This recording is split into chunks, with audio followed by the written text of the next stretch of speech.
Hello guys, আসসালামু আলাইকুম। কেমন আছেন সবাই? আমি তো আল্লাহর রহমতে আপনাদের দয় আলহামদুলিল্লাহ অনেক ভালো আছি। তো আমরা সেই দিন চলে গেছিলাম বাজারে একটু কেনাকাটা করতে, আমাদের বান্ধবীর বিয়ে সেই জন্য। তো তারপর আমরা একটা কাকুর দোকানে চলে যাই, যে তার দোকানে ডিনার সেট দেখতে থাকি, কিন্তু আমাদের কোনো ডিনার সেটই পছন্দ হয় না। তারপর কাকু বলে তার শোরুমে অনেক ইউনিক সুন্দর সুন্দর ডিনার সেট আসছে। তো তারপর তিনি আমাদের নিয়ে গেলেন, নিয়ে যেয়ে আমাদের অনেক সুন্দর সুন্দর সুন্দর সুন্দর ডিনার সেট দেখাতে থাকেন। এই যে দেখেন আপনারা, এই যে কাকু আমাদের ডিনার সেট দেখাচ্ছে।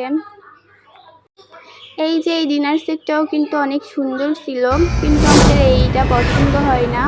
তারপর কাকু আমাদের অন্য অন্য ডিনার সেট দেখাই। এই যে আমরা সবাই দেখতেছি এবং ভাবতেছি এটা কি ফেলাইলে ভেঙে যাবে, ভেঙে গেলে কি আমাদের আবার জরিমানা দিতে হবে। তারপর এই যে আপনাদের সবাইকে শোরুমটা একটু ঘুরে ঘুরে দেখাচ্ছিলাম।